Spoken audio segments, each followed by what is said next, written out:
அன்பால் அனைத்தையும் உருவாக்கும் பெண் கோபம் அடைந்து விட்டால் அழிவை நிச்சயம் உருவாக்கி விடுவாள். தாய்மை என்னும் அன்பை வெளிப்படுத்தும் பெண்ணானவள் தேவைப்பட்டால் மரணத்தையும் ஒருவருக்கு கொடுப்பாள். ஒரு பெண்ணை ஏளனமாக பார்க்கும் பார்வை உனது விழிகளில் இன்று தெரிகிறது. நினைவில் கொள், ஏளன பார்வை இருக்கும் உன்னுடைய இதே கண்களில் உன்னுடைய மரணமும் தெரியும். என் சந்தானத்தை என்னிடமிருந்து பறித்து என்னுடைய விரோதத்திற்கு நீ ஆளாகிவிட்டாய் தாரகாசுரா. மகா காளியின் உள்ளிருக்கும் தாய்மையை எள்ளி நகையாடி இப்பொழுது உன் அழிவிற்கு நீ அழைப்பு விடுத்திருக்கிறாய். நீ பெற்ற வரத்தினால் இப்பொழுது வேண்டுமானால் என்னால் எதுவும் செய்ய இயலாமல் போகலாம். ஆனால் ஒரு நாள் என் கணவரின் வரம் கூட உன்னை காக்க இயலாமல் போகலாம். அன்று உன் தவறுகளுக்கான தண்டனையை நான் உனக்கு அளிப்பேன். அன்று உன் அகந்தையை நான் நிர்மூலமாக்குவேன் தாரகாசுரா. பெண்களின் கண்களில் கண்ணீரை வரவழைக்கும் உன் போன்ற துஷ்டர்களுக்கு அன்றுதான் ஒன்று தெரிய வரும். பெண்களின் கண்களில் இருந்து வரும் கண்ணீர் நெருப்பாக நம்மை அழித்துவிடும் என்பதை புரிந்து கொள்வார்கள்.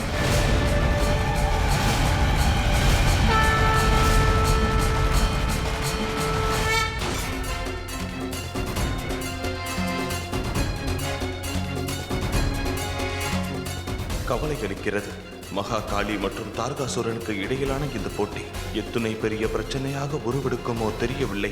குரோதம் கொள்வது பலசாலியாக தோற்றமளிக்கும் நாராயணா. எனினும் மகா காளியின் மேல் எனக்கு நம்பிக்கை உள்ளது. மகா காளி தன் குரோதத்தை மட்டும் கட்டுப்படுத்தவில்லை, தாரகாசுரனுக்கு நான் அளித்த வரத்தையும் காத்துவிட்டாள். தங்கள் வரத்தை காளி காத்து விட்டாள்.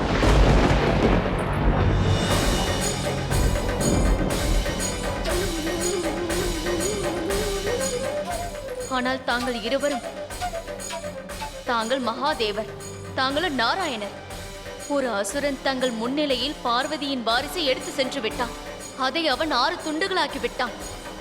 எப்படி தாங்கள் மௌனமாக இருக்கிறீர்கள்? மௌனத்திற்கும் ஒரு காரணம் உண்டு லக்ஷ்மி. அதனால் விலகிப் போவது கேட்க விரும்பவில்லை நாராயணா. காரணம் மாற்றம் எதுவும் தேவையில்லை. ஒரு தாய் தன் வாரிசை எழுந்து நிற்கும் பொழுது கர்மம், மாற்றம், பரிணாமம் அனைத்தும் மதிப்பிழந்து போய்விடுகின்றன. தாங்கள் இருவரும் எதையும் உணரவில்லை. தாங்கள் தேவர்கள் அல்லவா? தேவியின் உணர்வை நான் புரிந்து கொண்டேன். ஏனெனில் நான் ஒரு பெண், தாங்கள் இருவரும் ஆண்கள். உங்களால் நினைத்து பார்க்க கூட இயலாது. பிறக்கும் முன்பே குழந்தையை பறிகொடுத்தவளின் வேதனையை என்றுமே உங்களால் உணர முடியாது.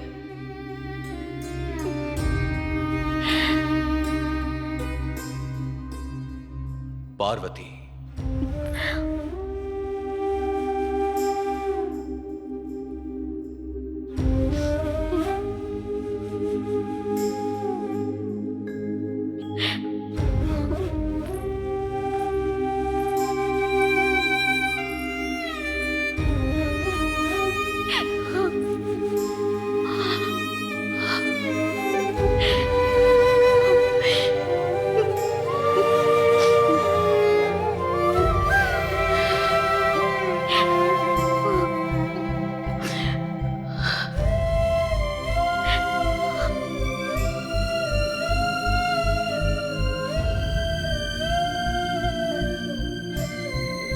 தாண்டவத்தின் தாவிலிருந்தும் லட்சியத்தின் லாவிலிருந்தும் தாளம் உருவாகிறது.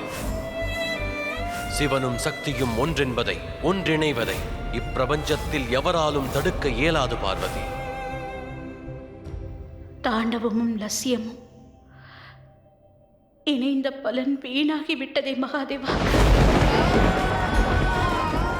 சிவனும் சக்தியும் ஒன்றிணைந்த தாளம் சிவசக்தியின் முன்பே அழிந்து விட்டதே.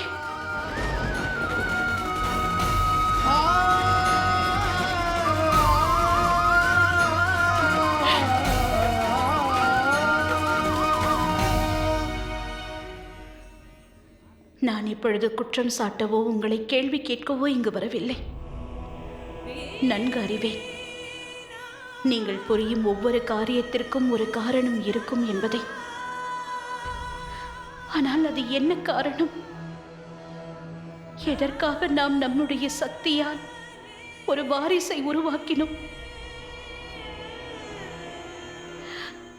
அசுரனின் முடிவே அதன் லட்சியம்.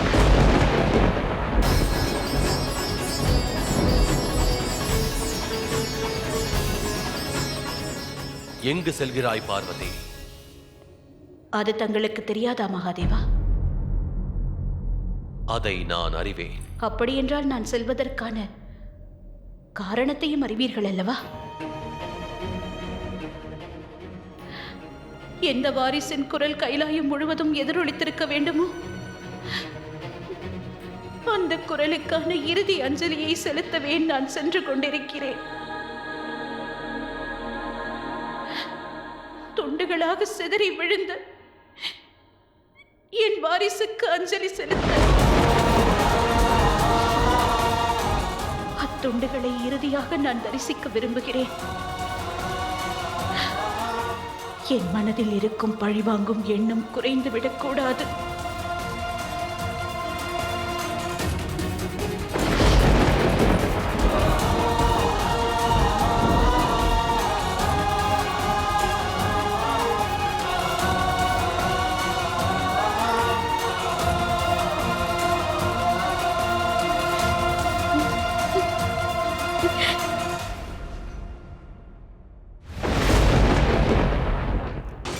வாரிசு 6 துண்டுகளாகி விட்டதை நான் அறிவேன். ஆனால் ஒன்றை தாங்கள் மறந்து விட்டீர்கள். வால் 6ஆக முறிந்தால் என்ன, 8 ஆனால் என்ன?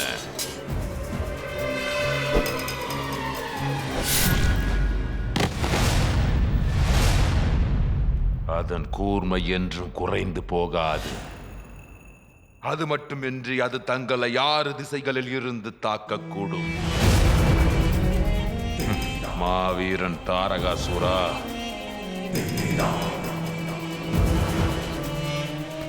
நீ கூறுவதும் சரிதான் சும்பா. நான் கூட கொஞ்சம் பேராசைப்பட்டு விட்டேன். இனி நாம் அந்த 6ஆக பிரிந்த அந்த துண்டுகளை தேடியாக வேண்டும். பிறகு அவற்றை பரிபூரணமாக அழித்து விட வேண்டும். ஆனால் இவை அனைத்தையும் பார்வதி அந்த சக்தி பிழம்பை தேடிச் செல்லும் முன்பாக செய்துவிட வேண்டும்.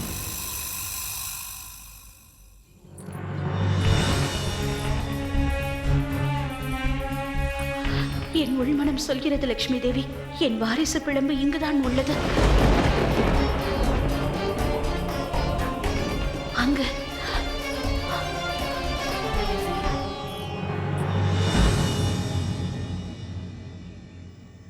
என்ன யோசனை லட்சுமி தேவி? ஏன் இந்த தயக்கம்? நீங்கள் அப்படி செய்ய வேண்டும் என்று துணிந்து விட்டீர்களா? நிச்சயம் அப்படி செய்துதான் ஆக வேண்டுமா? என்னுள் இருக்கும் தாய் அந்த முடிவை எடுத்திருக்கிறார் லட்சுமி. 6 துண்டுகளாக உடைந்த என் வாரிசின் நிலைமையை அறிய விரும்புகிறேன். தாங்கள் முடிவெடுத்து விட்டால் செல்வோம்.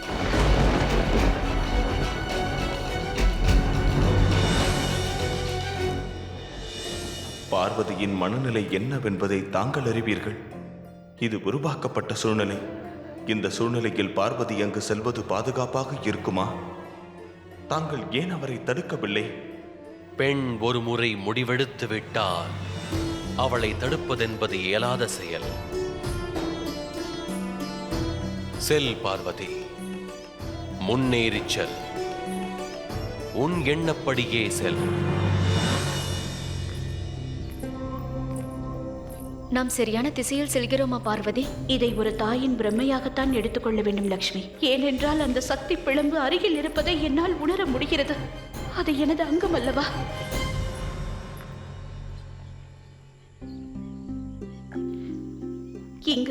இங்குதான் அந்த சக்தி பிழம்பு விழுந்தது. ஆனால் அது இங்கிருந்து எங்கே சென்றது?